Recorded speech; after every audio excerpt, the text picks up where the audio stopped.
I-drawing natin ngayon ang isang block diagram ng isang high-rise building. Paano ito i-distribute ang kanyang power system sa isang high-rise building? Almost 80% na high-rise building, ganito ang sistema na ginagamit.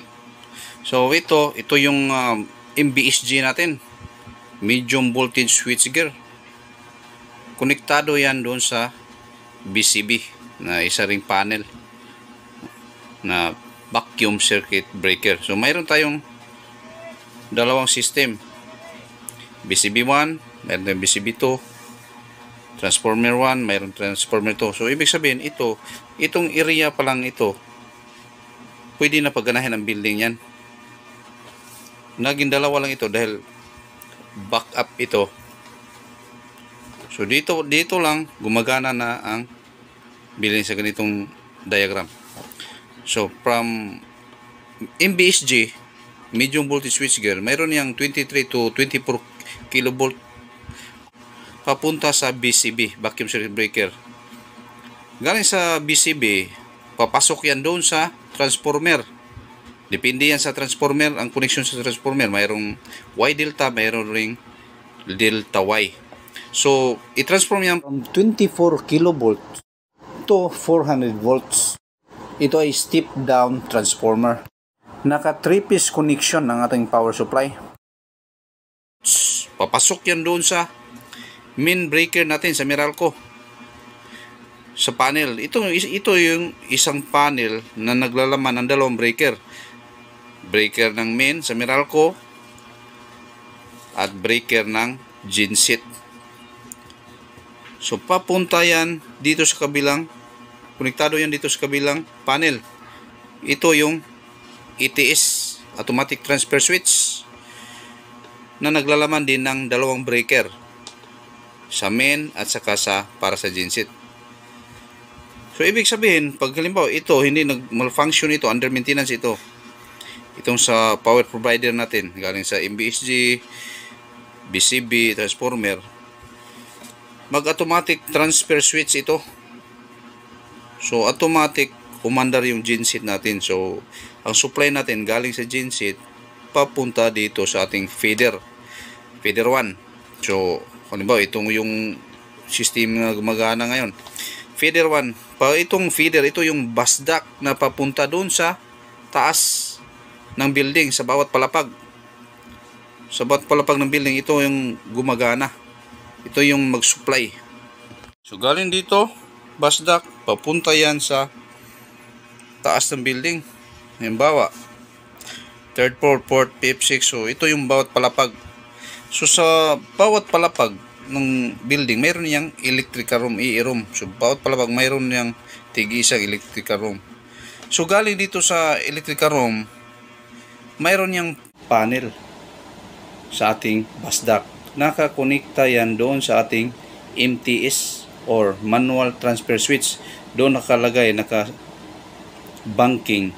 or naka-terminate yung feeder 1 na wire at sa feeder 2 galing dito sa bus duct.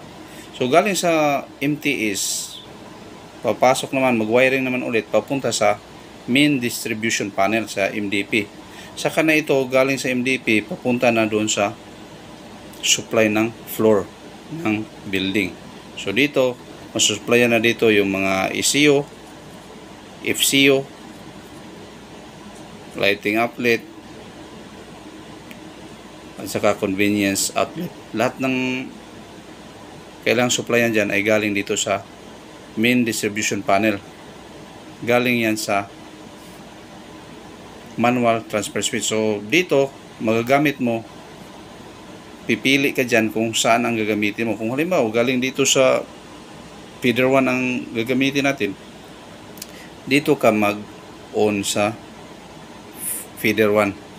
Itong feeder 1, ito feeder 2. So ito ang funksyonin mo, dito ka mag-on. Kung halimbawa dito naman yung feeder 2 naman ang i-switch on mo, i-off mo itong feeder 1 sa MTS at ito yung pagganahin mo, feeder 2. Nasa loob tayo ngayon ng electrical room.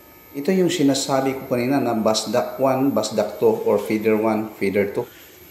Dito makikita mo ang dalawang panel na kakabit yan sa feeder 1 at saka sa feeder 2. Kung titingnan mo sa likod, naka-install yan sa dalawang feeder line, basdak 1, basdak 2. At nag-wiring yan papunta dito sa MTS or manual transfer switch na mayroong feeder 1 at saka feeder 2. So ang gumagana ngayon ay ang feeder 1, naka-on ang switch ng feeder 1. So ibig sabihin galing yan dito sa basdak 1 or feeder line 1 ang kuryente na ginagamit ngayon.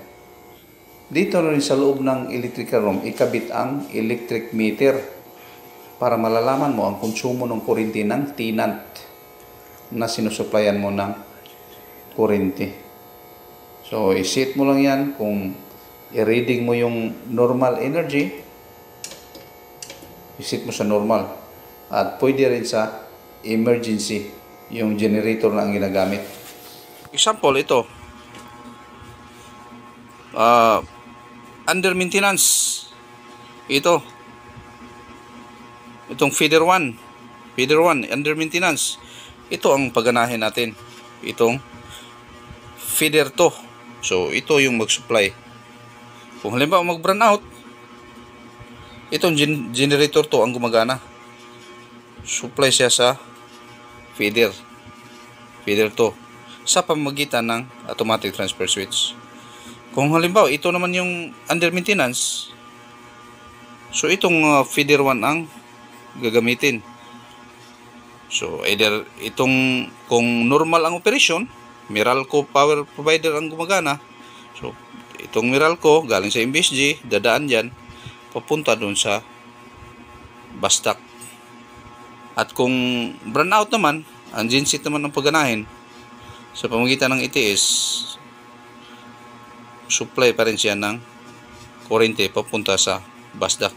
So mayroon tayong common area, yung panel pa rin yan, ginagamit ito sa mga common areas tulad ng lobby, hallway ng building at mga water system ng building. Yung gumagamit ng mga supply ng mga motor, so dito yung kukunin sa common area para yung electrical meter niya na konsumo sa konsumo ng kuryente sa common ng ginagamit. So dito naman tayo sa tie breaker. So anong gamit ng tie? Ang gamit nito ng tie breaker, for example, nagloko ito, yung system na yan, wala nang function at itong feeder 1 pa rin ang pagganahin natin, pwede tayo kukuha dito, i-on lang natin yan, itong supply dito, dadaan yan dito sa basdak or feeder 1. Pero kung ito naman yung nagloko, pwede tayo kukuha dito ng supply pa rin na mapagana natin ang basdak 2 or F2, feeder 2. So ganun lang ang sistema ng mga high-rise building. Sana meron kayong nakukuhang ideya ng konti. Maraming salamat. God bless. Ito yung sample natin ng actual setup ng power supply sa isang high-rise building. Makikita mo dyan from right ang transformer. Tapos yung pangalawa, yung main na para sa power supply natin, para sa Meralco at saka sa genset.